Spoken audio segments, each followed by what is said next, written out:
नमस्कार साथियों, good morning. आपका द इनके स्टडी के यूट्यूब चैनल पर मैं नवीन कुमार एक बार फिर से स्वागत करता हूं। तो प्रदेश की दो प्रमुख भर्ती संस्थाओं के पास कोई काम नहीं है इस समय और महीनों से सब कुछ ठप पड़ा है। यूपीएचईएससी अर्थात उत्तर प्रदेश उच्चतर शिक्षा सेवा चयन आयोग व चयन बोर्ड अर्थात माध्यमिक शिक्षा सेवा चयन बोर्ड में कोरम पूरा नहीं है। प्रतियोगियों ने उठाए हैं सवाल, बिना काम के मिल रहा है वेतन। जी हाँ, प्रदेश की दो प्रमुख भर्ती संस्थाओं जिससे विज्ञापन जो है कि पिछले साल जुलाई माह में लिया गया था और वो विज्ञापन था टीजीटी पीजीटी और असिस्टेंट प्रोफेसर का। तो दोनों ही प्रक्रियाएं ठप पड़ी है। पिछले एक साल से लगातार अभ्यर्थी वेट कर रहे हैं अपने एग्ज़ाम का कि वो एग्ज़ाम कब देंगे, कब उनको इंटरव्यू में बुलाया जाएगा और कब जो है कि फाइनली उनको नियुक्ति प्राप्त होगी। तो तमाम सारी प्रक्रियाएँ हैं, लेकिन दोनों प्रक्रियाएँ हैं जो दोनों बोर्ड है उससे भर्ती प्रक्रिया ठप पड़ी है और अभ्यर्थियों के साथ हमेशा से अभ्यर्थी हमेशा अपने साथ ठगा सा महसूस करते हैं और उनके साथ हमेशा से ठगी होती रही है। तो ये ठगी है उत्तर प्रदेश सरकार ने की है, क्योंकि नए आयोग के चक्कर में पुराने आयोग को वैसे ही ठप पड़ा दिया है और कहा जा रहा है कि भर्ती प्रक्रिया पूरी जो होगी वो नए आयोग से होगी। तो पुराने आयोग का औचित्य क्या है, क्यों पुराने आयोग से नहीं हो पा रही है?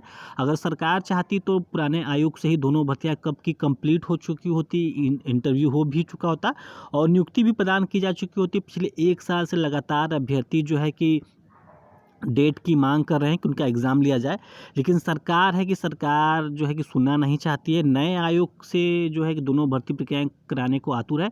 अब नए आयोग से क्यों इतना आतुर है, क्यों इतना करवाना चाहती है, वो तो सरकार ही जाने। लेकिन लगातार जो है कि अभ्यर्थियों के मांग के बाद भी दोनों भर्ती प्रक्रियाएं ठप पड़ी है। तो उत्तर प्रदेश सरकार जो है कि प्रदेश की जो दो प्रमुख जो नया आयोग बनाने जा रही है, तो सारे आयोगों को विलय करके एक नया आयोग बनाएगी और कहा जा रहा है कि नए आयोग से एक ही मतलब नए आयोग से सारी भर्ती प्रक्रियाएं शुरू होगी, जिसमें बेसिक का एग्ज़ाम होगा, टीजीटी पीजीटी असिस्टेंट प्रोफेसर जितने भी हैं सबका एक ही आयोग से होगा। तो फिर पुराने आयोग का क्या होगा? तो ये सरकार जो है कि घेरे सवालों के घेरे में है और 24 जुलाई 2023 को जो है कि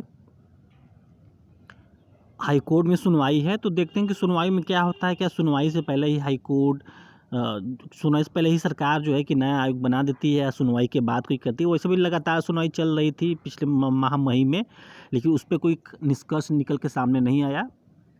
तो क्या है, न्यूज़ देख लेते हैं। तो उससे पहले चैनल पर नए हैं तो उसके एक लाइक ज़रूर करें। तो प्रदेश की दो बड़ी संस्थाओं उत्तर प्रदेश उच्च शिक्षा सेवा आयोग और माध्यमिक शिक्षा सेवा चयन बोर्ड के पास महीनों से एक काम नहीं है। इन दोनों संस्थाओं के 75 से अधिक कर्मचारियों को बिना काम के वेतन दिया जा रहा है। इनमें कई स्थायी कर्मचारी हैं तो कई आउटसोर्सिंग पर काम कर रहे हैं। प्रदेश के अशासकीय सहायता प्राप्त महाविद्यालयों में विज्ञापन संख्या 51 के तहत असिस्टेंट प्रोफेसर के 1017 पदों पर भर्ती के लिए आवेदन की प्रक्रिया अगस्त 2022 में पूरी हो चुकी है, लेकिन कोरम के अभाव में भर्ती की परीक्षा तिथि घोषित नहीं हो पा रही है।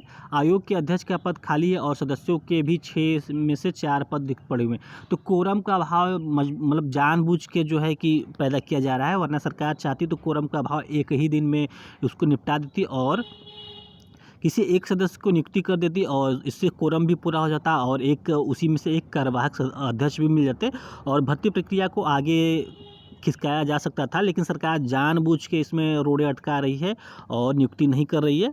पिछले साल जो है कि जब विज्ञापन निकला था उसमें लगातार यही कहा जा रहा था कि पेपर सेटिंग का काम चल रहा है, मॉडरेशन का काम चल रहा है। अध्यक्ष, फिर उसके बाद फिर कहा जाने लगा कि अध्यक्ष नहीं है, कोरम का अभाव है। तो तमाम सारे बयानबाजी किए जाते रहे, लेकिन ये नहीं मतलब सरकार खुल के बता सकी नहीं इसका एग्ज़ाम हम नहीं लेंगे, इसका एग्ज़ाम नए आयोग से होगा। लेकिन तमाम प्रकार के जो है कि झूठे दावे किए जाते रहे, बार बार अभ्यर्थियों को बताया जाता था कि काम चल रहा है, लेकिन फाइनली ये हुआ कि इसका एग्ज़ाम नहीं होगा। तो वर्तमान में आयोग में तृतीय श्रेणी के 5 स्थायी कर्मचारी हैं और 2 दर्जन कर्मचारी आउटसोर्सिंग पर काम कर रहे हैं। कोरम के अभाव में भर्ती शुरू नहीं हो पा रही और अन्य जरूरी काम भी अटके हैं। लोग कोर्ट जा रहे हैं। आयोग के सूत्रों का कहना है कि इस समस्या से शासन को भी कई बार अवगत कराया जा चुका है, लेकिन कोई सुनवाई नहीं हुई। तो ढिंढोरा पीटना एक बात है और ज़मीनी हकीकत पे जो काम चल रहा है वो एक अलग बात है। दोनों ही बात में ज़मीन आसमान का अंतर है। अगर सरकार चाहती तो ये जो ढिंढोरा बाजी हो रहा है उससे निजात पाया जा सकता था। आयोग जो है कि सरकार पे जो है कि गेंद डाल रही है और सरकार जो है आयोग पे, दोनों ही जो है एक दूसरे में के खींचातानी में लगे हैं और इसके बीच अभ्यर्थी पिस रहे हैं। अभ्यर्थी जो है कि उनका ओवर जो हो रहे हैं धीरे धीरे और किसी अन्य काम में संलग्न होने से उनकी पढ़ाई लिखाई सुचारू रूप से नहीं हो पाती। तो तमाम सारी चीज़ें हैं जिससे अभ्यर्थी जो है कि अपने को ठगा सा महसूस करते हैं। तो नए शिक्षा सेवा चयन आयोग का गठन भी अटका हुआ है। शासन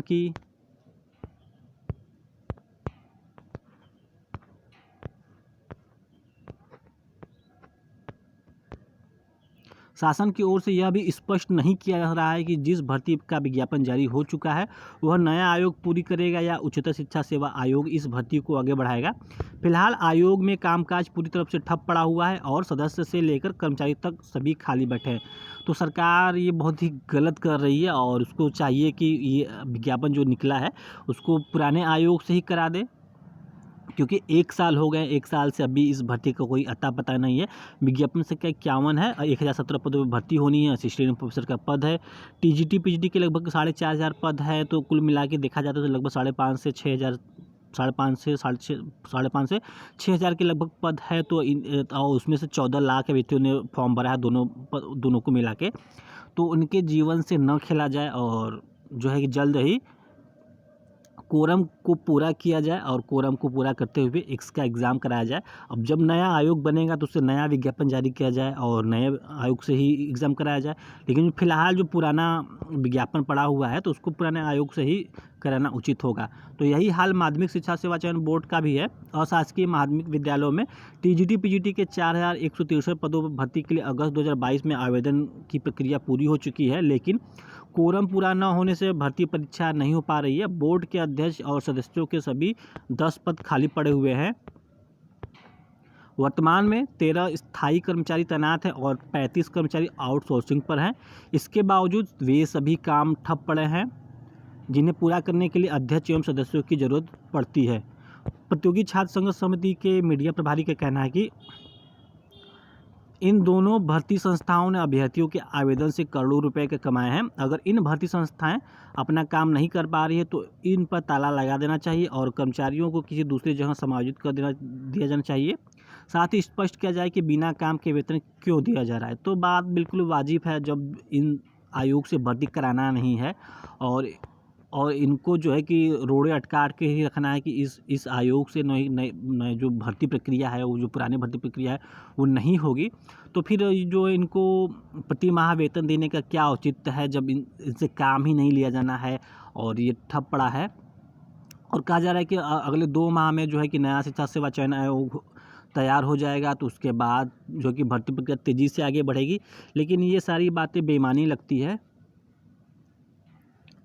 क्योंकि सरकार की ये प्रमुख वरीयता क्रम में शामिल नहीं है। अगर प्रमुख वरीयता क्रम में शामिल होता तो ये आयोग कब का गठित किया जा सकता था, कभी का एग्ज़ाम कराया जा सकता था।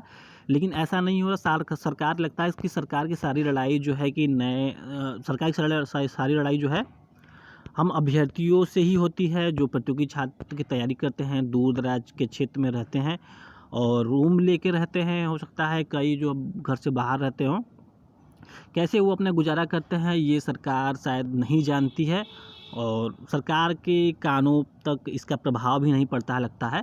वरना सरकार इसके बारे में सोचती तो ज़रूर कोई ना कोई स्टेप लेती और जल्द ही इस पर निर्णय लेकर जो है कि एग्ज़ाम करा देती।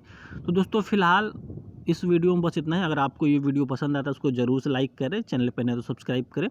अगर आप असिस्टेंट प्रोफेसर संबंधित किसी भी न्यूज़ को देखना चाहते हैं तो इस वीडियो के डिस्क्रिप्शन बॉक्स में उसका लिंक उपलब्ध है। एक प्लेलिस्ट बनाया गया है असिस्टेंट प्रोफेसर न्यूज़ के नाम से, तो वहाँ जाके आप देख सकते हैं। तो मिलते हैं अगले वीडियो में, बने रहिए द NK स्टडी के साथ। बहुत बहुत धन्यवाद।